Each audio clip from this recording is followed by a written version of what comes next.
And I hope you guys haven't missed me too much since last night. My name is Matt Arnold. I am here representing myself as a citizen, as an occasional online gamer and downloader of software, and of course as director of Further Advantage Colorado, a nonprofit, nonpartisan organization that exists to defend the Constitution and restore accountability to our judiciary here in Colorado. Ladies and gentlemen of the Senate Finance Committee, I rise again in opposition to yet another unconstitutional tax increase under consideration by this committee. Again, it is very clear, is it not, that this is a tax policy change.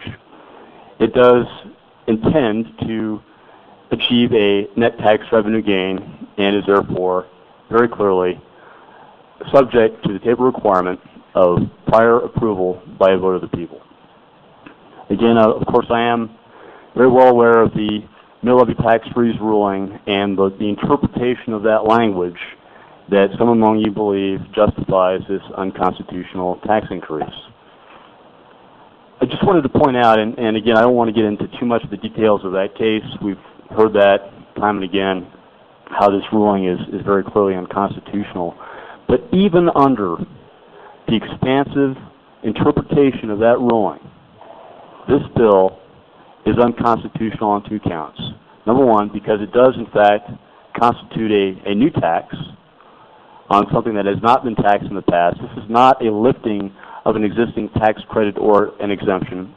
This is an imposition of a new tax.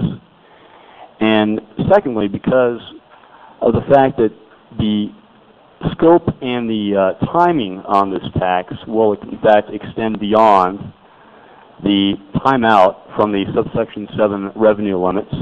Yes, you might be able to sneak it in this year, and I understand you're trying to ram it through as rapidly as possible to take advantage of this rapidly closing window.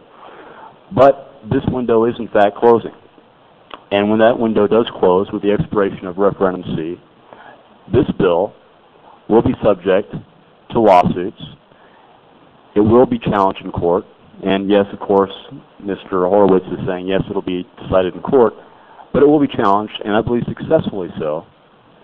Even if I'm not successful in removing the 4 Supreme Court justices who are up for a retention vote this year, in my radical and disruptive mode, Senator Stedman, I think I will be. Even if that doesn't occur, under the interpretation of the ruling as handed down, this bill still is unconstitutional on its face because of those two facts.